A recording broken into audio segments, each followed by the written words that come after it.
Great time had at the Bronx Ball. Listen, we want to keep things positive. There's so much negative news out there. We just want to talk about the good stuff, highlight some good stuff. So there you saw the Bronx Ball. Well, I want to let you know something else. Another celebration. On Tuesday, June the 2nd, BronxWorks is actually celebrating 43 years of service to the community with their 2015 Gala. Now, this year's Gala is going to highlight the positive impact that their health, wellness, and nutrition programs has had on the lives of the community. And here now to tell us more is the developmental director at BronxWorks, Mr. Ken Small. And Ken? Darren, it's good to be here. Good to be here. Celebration time, huh? 43 years. Listen, we're not going to talk about years because we have a lot of years between us and we've been doing this for a long time. But let's get to it. Like 43 years of really service to the community and an opportunity to really have to highlight BronxWorks and the great work that you guys do. Yeah. Of all the work that you guys do, what do you think is the most impactful?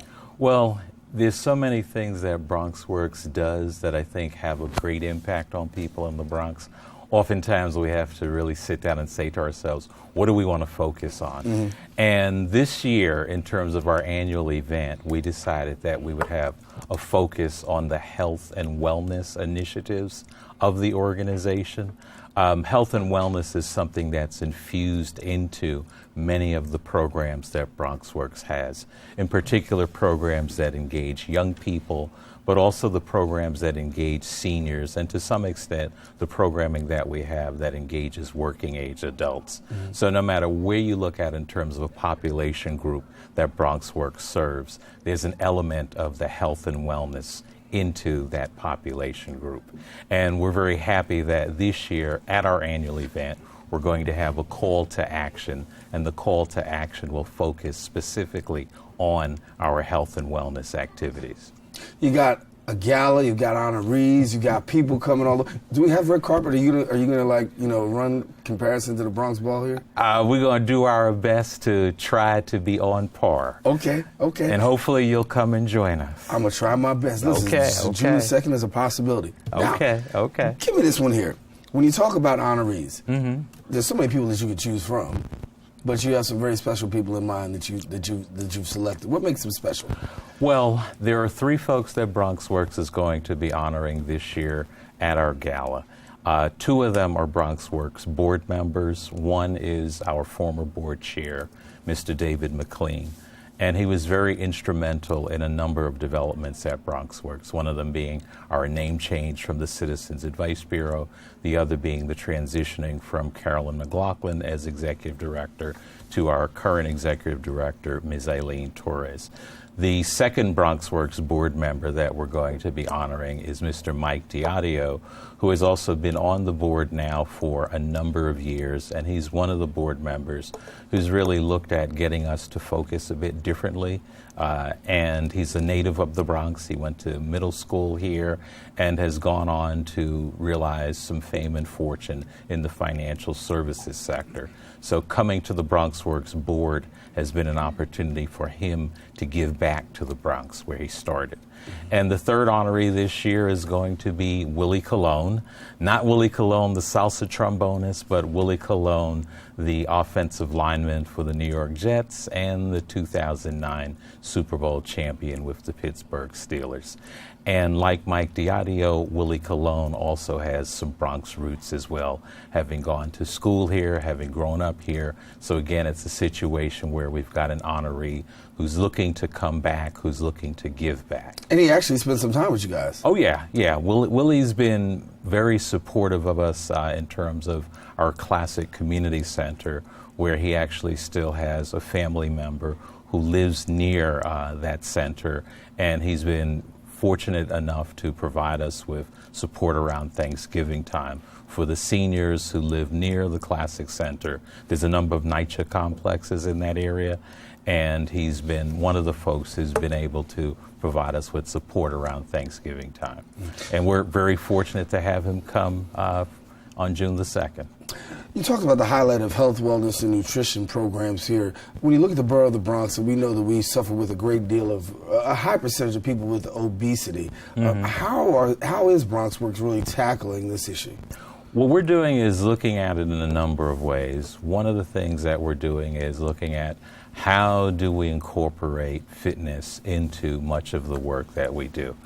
And one of the things that we've done, for example, with seniors is we've decided to figure out ways at our senior centers not only to give seniors healthy meals, but also to engage seniors in exercise activities and to provide seniors with exercises that are age appropriate but also impactful. And we've had situations where we've had older adults who have had hypertension, high blood pressure, heart disease, and by virtue of coming to our senior centers, eating 2 well-prepared meals, and exercising on a regular basis, all of those bad things have declined and the good things have improved. Mm-hmm. So, for example, we had one senior who was obese and started coming to one of the BronxWorks senior centers and is now a person in terms of their age group who's at regular weight. Her blood pressure has dropped, her blood sugar level has dropped. She was borderline diabetic. She now no longer has to worry about diabetes.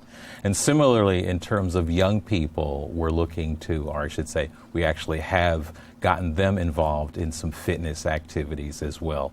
So all of our after-school programs, for example, have young people participate in something called the Mighty Milers. Mm-hmm. So a couple of days every week when they're in the after-school program, they literally have to run around. Mm-hmm. And we've recorded something like several thousand miles that our young people have run as part of the Mighty Milers effort. Do you feel like you have to dress it up a little bit to get them involved in this? Because you talk about healthy eating, you talk about exercise, and whether or not we want to admit it or not, some people really just don't want to do it. Well, the interesting thing is when you get people, particularly young folks, when you get them early, you engage them, it's something that becomes second nature for them.